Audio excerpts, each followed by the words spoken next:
Good morning, listeners. I thought you all would enjoy a change of scenery. I know I said I was going to go on vacation, but I couldn't not take my books. And if I'm going to read, I might as well record it. So without further ado, before we get started, listeners, please be sure to hit the like button on this video, the notification bell so that you know when I upload new videos. And if you haven't already, please subscribe to the channel. It does let YouTube know that I'm here. And without further ado, we're going to continue on in the Confessions of a Video Vixen with Chapter 16, Dog Eat Dog World. Merlin's death solidified the end of an era for me. I recall the nights that he and I spent cruising the streets of Los Angeles, sometimes until nearly sunrise. The things I'd shared with him as he cried on my sofa were things that I myself had just learned. I knew in my heart that if he had just been able to listen to me, he could very well still be alive today. I also know that it was time for me to heed my own warnings and to hear my own advice. Although many things about my life had changed, there were still many changes left to be made. As it became more obvious that old habits died hard, including my relationship with DMX, he and I had known each other in passing for about a year, and in November of 2002, we consummated our friendship and built an intimate bond. We spent most days driving around town, going to parties, and sometimes just lying around the hotel eating cereal.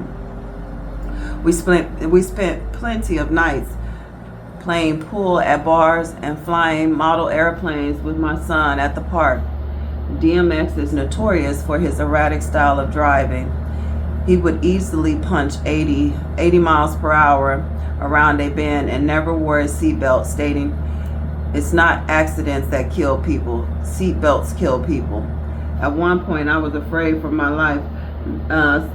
I was so afraid for my life that I opted to jump out of the Mercedes CLK he was driving as it approached a red light rather than ride with him. I remember him saying to me during a fight, "You ain't never met a nigga like me, because if you'd ever met a nigga like me, you'd be in love." He was right. I had loved him from the moment we met, but I was also aware of how dangerous that love could be if I took it seriously. Aside from my usual antics, D was actually sweet and loving. He was always with me by my side, kissing and hugging me.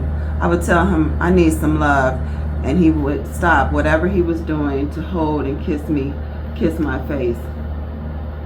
On one occasion, while we were out at the Saddle Ranch restaurant on Sunset Boulevard, he brought me 100 roses. He had a way about him that made me feel special. He began to refer to me as the baby, and I felt protected and cared for. He accepted me for what I had been and loved me just the same. We had an explosive sex life and an even more explosive relationship. During sex, he would growl, scratch, and bite like a dog, and then whimper at orgasm. It was so unusual, so animalistic, it turned me on. It wasn't uncommon for those around us to see us fight. During a meeting with video director Joseph Kahn, D and I began to argue about another woman he was seeing. I grabbed all the tiny liquor bottles from the minibar and hurled them at D's head. Quite the ducker, he managed to dodge every one. Our guests were in awe. The fight carried it on into the lobby, where I threw Lemonhead candies at his face as hard as I could. The staff at the Los Angeles W Hotel came to know us for our raving and sometimes comical arguments. We grew closer over the next 3 years, even spending Thanksgiving of 2004 together. Still, no matter how close D and I became, he was still a married man who had many other women. No matter how special he made me feel, There were a lot of women in his life who felt the same way I did. Our sexual relationship has long since ended, but from time to time, we can still be seen tearing up the streets of Los Angeles with our combustible yet reliable friendship and chemistry, one based on unconditional acceptance. While the majority of the late nights were gone, I was living a more stable lifestyle with my son. My inner demons still ate at me. I would drive my son to preschool each morning, just like the other moms. My writing became a welcome relief from my own thoughts. Putting everything on paper cleared some of the inner conflicts I was experiencing. Slowly, some normalcy crept into my life. I was home every night for dinner and there to read my son a bedtime story. But when he was asleep and the house was quiet and all the chores of the day were done, I felt an incredible emptiness. I spent most of the nights crying, depressed, and lonely. I was paying the toll for all the years of misjudgment in my life. Though I had given up cutting myself, the loneliness still ate away at me. I filled the emptiness with another body, Bobby Brown. Bobby was a longtime associate of G and Chuck, but it was Irv Gotti who introduced us in his same way that he introduced me to Diddy. We met on October 16th, 2002, and from that day on, he did everything in his power to spend time with me in Los Angeles. Bobby was loving and generous. Our relationship didn't last long because in addition to his high-profile marriage to Whitney Houston, I also realized that there was a serious problem. I never witnessed him use drugs, but I did witness behavior which made me think if he wasn't on drugs, he needed to be committed. Bobby would nod off at the oddest times. I remember talking to him while he sat on the toilet, nodding off continually during the conversation. I knew something wasn't right, but it would take a while for me to figure out just how wrong things were. I easily became a part of Bobby's Los Angeles circle, including his goddaughter, whom I had known for years before meeting him. He had plenty of friends in Los Angeles, and he would help us keep in touch while Bobby was back in Atlanta, where he and Whitney have a home. His brothers, nephews, and bodyguards were all aware of our relationship. Even his oldest son, who lives in Los Angeles, knew about me. Eventually, I was told that Whitney had become very aware of our relationship as well. Hold on, y'all. I done talked my throat dry.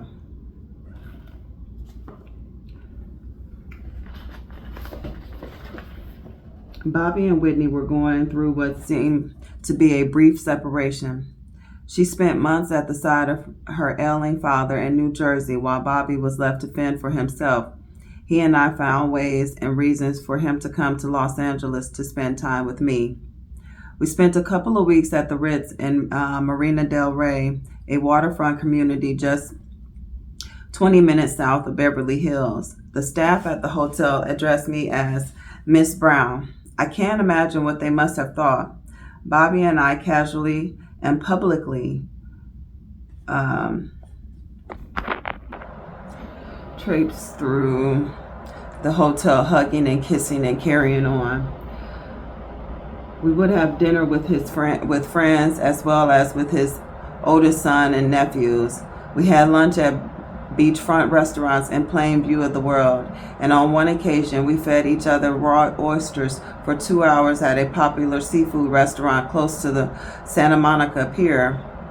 He never missed an opportunity to tell me he loved me, and my eyes would dance as I returned the notion. But there were still many things about Bobby that worried me. While we were at the Ritz, I was going through Bobby's pockets in order to grab some money for dinner I had just ordered. In his pocket, I found an ATM card with only his wife's name on it. I also found an ATM receipt which showed the checking account balance to be less than $15,000. This was the first cue that things weren't what they seemed with him. He told me he had plenty of money and access to all his wife's money, but this ATM receipt showed that he was actually on a pretty tight leash, at least while he was away from home. He even said he was going to find a home to be closer to me in Los Angeles. After I found the ATM card, Bobby walked into the room in a state of confusion. It was February of 2003, and we had just spent Valentine's Day together. He and Whitney were on the phone arguing about a headline that appeared in the National Enquirer, which told the true story of the fight they'd had in the Bahamas sometime before. Bobby believed most of the stories were planted by people sympathetic to her, and he was tired of everyone saying he was the one who got her hooked on cocaine. I don't want to do drugs anymore, he said. All of a sudden, all of his habits and strange, erratic behavior began to make sense to me. Again, I have never seen him do drugs, but his words provided clarity to me. Bobby would cry at times for no reason, and he often said he needed a way out. He was clearly very unhappy. Bobby then walked out of the room and stayed gone for almost 2 hours. When he returned, he seemed to be under the influence of something and began speaking nonsense. He told me he was a member of Al-Qaeda and that President Bush was looking for him. He said he knew where Osama bin Laden was and who was behind the September 11 terrorist attacks. He also said he and I had to board a private jet right away and head to the Middle East. He went on like this for a couple of hours until 4 in the morning, and I was ready for bed. My son had been sleeping in the other bedroom, and I didn't want to start a fight and wake him, so I listened until I couldn't stand it any longer. I'm not listening to this bullshit anymore. I then screamed. Bobby got irate and told me to get my son and get out. Here he was making up delusional stories at 4 in the morning, and just because I didn't feel like entertaining his bullshit, I was being disrespected. So I did what any woman in my position would do. I slapped Bobby in his mouth with all my might. He calmed down and eventually fell asleep, but I wondered how much more I could take. Hold on, y'all. I done talked my throat dry.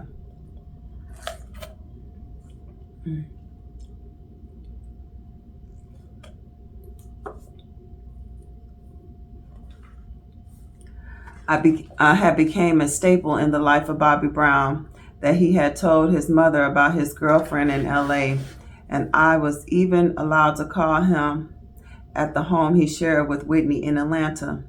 On one occasion, he and Whitney were in Los Angeles together and staying at the Bel Air Hotel. He had a bad cold and cough and was in the room with him when I called, and she was in the room with him. That was a typo. When I called, he answered the phone and said, "Come see me." He began to say that it would be impossible, but I'm sorry, y'all, just a moment. Okay, let me read that again. He answered the phone and I said, "Come see me." He began to say that it would be impossible, but I demanded. "Okay, baby," he said. A couple of hours later, he was with me at my house. We stood in the kitchen making dinner together and later watched a movie while lying in bed. He stayed the night and went back to his wife in the morning.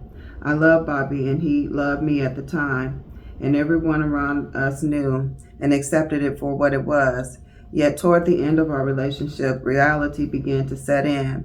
At one point, while we were staying in the Ritz, Bobby had run out of money and we were all kicked out of the hotel. It went downhill from there.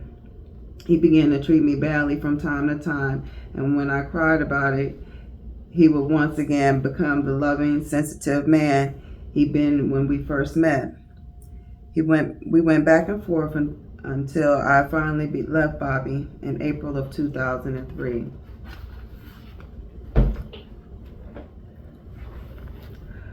We had been staying at El Martage, that other one that I can't say. Every day we fought and made up.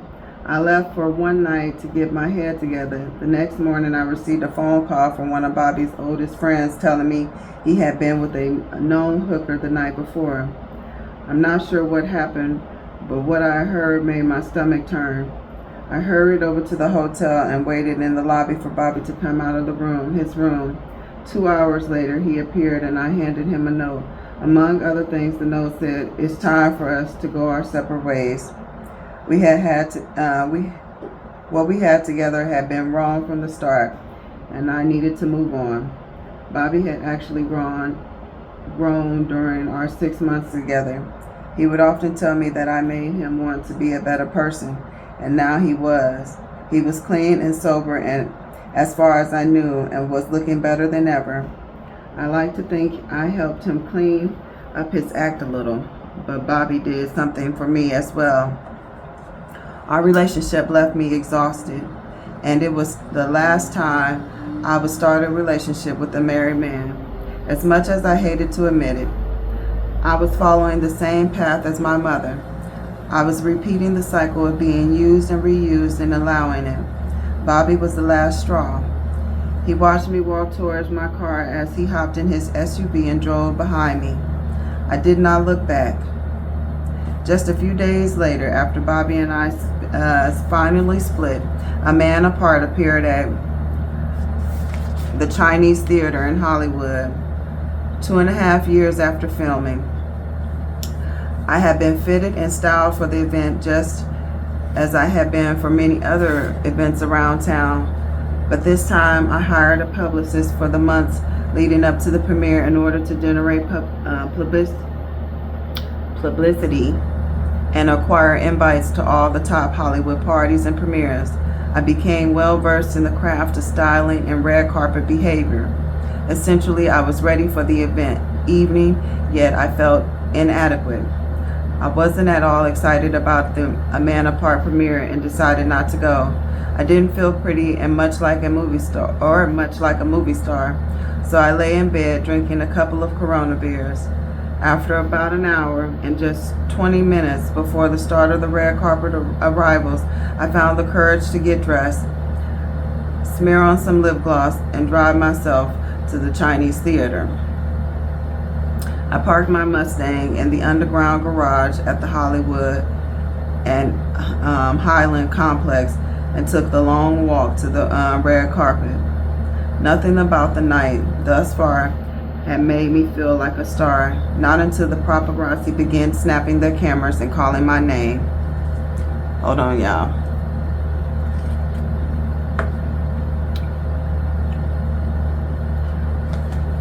I spent the first 45 minutes after my arrival on the red carpet having my picture taken and talking to press people from the likes of Entertainment Tonight, Access Hollywood, and Extra.